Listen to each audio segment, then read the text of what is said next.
Suraram police station పరిధిలో survey number 342లో government land ఉంది. ఇలాంటి గవర్నమెంట్ ల్యాండ్లో కబ్జా చేస్తున్నారని చెప్పి మాకు ఇన్ఫర్మేషన్ రాగా 19/6/2026 రోజున తహసీల్దార్ గారికి రిపోర్టు పెట్టినాము. అంతకుముందు కూడా జూన్ 9వ తారీఖున కూడా వాట్సాప్ ద్వారా ఫోటోలు అన్నీ పంపించాము. దానిపైన ఒక కేసు రిజిస్టర్ చేసి కొంతమంది పైన కేసు నమోదు చేయడం జరిగింది. దాంతో ఆ ఇన్ఫర్మేషన్ ఇచ్చారని చెప్పి కొంతమంది ఆ కాలనీలో ఉన్నటువంటి సల్మా అనే ఆమె పైన నిన్న కక్ష కట్టి ఆమె పైన దాడి చేశారు. ఆ దాడి చేసిన వ్యక్తులైనటువంటి తంటిపూడి హేమశ్రీ, సయ్యద్ రష్మా బేగం, సయ్యద్ రహీం, షైనాజ్ అనే వాళ్ళను అరెస్ట్ చేయడం జరిగింది. తర్వాత వీళ్ళందరికీ బ్యాక్గ్రౌండ్గా రత్నాకరం సాయిరాజ్ అనే ఆయన ఉన్నాడు. ఈయన పైన గతంలో 6 కేసులు ఉన్నాయి. ఇలా ల్యాండ్ కబ్జా చేస్తున్నాడని చెప్పి అమాయకులకు అమ్ముతున్నారని చెప్పి ఉన్నాయి. ఈయన ఈ కేసు అయినప్పటి నుంచి పరారీలో ఉన్నాడు.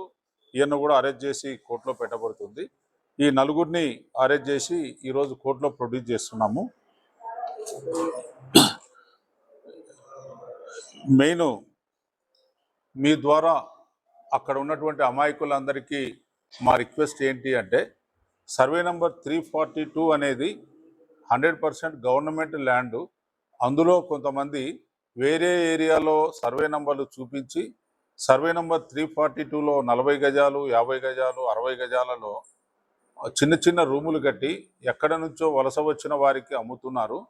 వాళ్ళు హైదరాబాదులో ఒక చిన్న ఇల్లు ఉంటుందన్న ఉద్దేశంతో సప్పో చేసి 40 గజాల 60 గజాలు ఇల్లు కొంటున్నారు. అది ఎప్పటికైనా సర్కార్ వారు గవర్నమెంట్ భూమిని తిరిగి స్వాధీనం చేసుకుంటారు. హైడ్రా కావచ్చు, కలెక్టర్ గారు కావచ్చు, దానికి ఫెన్సింగ్ వేస్తారు. దయచేసి ఎవరు కూడా అక్కడ భూములు కొనద్దు.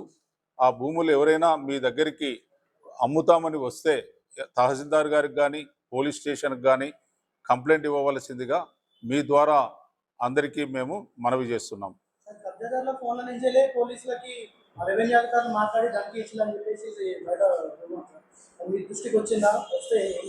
అంటే వాళ్ళు చిన్న చిన్నవి కబ్జాలు చేస్తుంటారు. అమాయకులను నమ్మియాలి అంటే ఇంక అందరూ పరిచయాలు ఉన్నాయని ఏవేవో చెప్తుంటారు.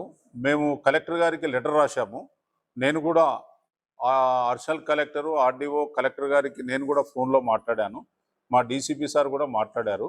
తొందరలో ఫెన్సింగ్ వేస్తామని సార్ కూడా చెప్పారు. మా లెటర్ పైన దాదాపు 19 రూములు కూడా పడగొట్టడం జరిగింది. మేము రెగ్యులర్గా మీ ద్వారా అందరికీ తెలియజేసేది ఏంటి అంటే, అక్కడ ఫ్లెక్సీలు పెడతాము.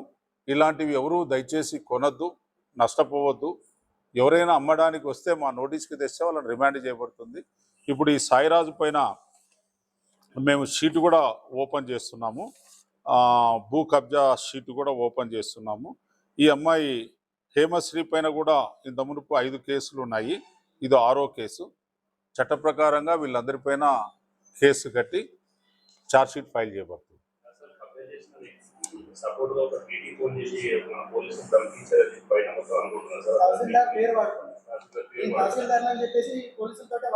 అంటే వీళ్ళు 40 గజాలు 50 గజాలు అమాయకులను నమ్మియాలి అంటే వాళ్ళ ముంగట ఇష్టం వచ్చినట్టు మాట్లాడి నాకు ఎవరెవరో పెద్ద పెద్దోళ్ళు పరిచయం ఉన్నారని చెప్తేనే వీళ్ళు కొంటారు. కాబట్టి ఇవన్నీ చెప్తారు. ఇవేవి నమ్మొద్దు.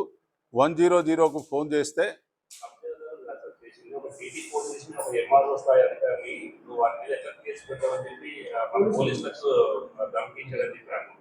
ఏమి లేదు, మా నోటీస్కి ఏం రాలేదు. Thank you.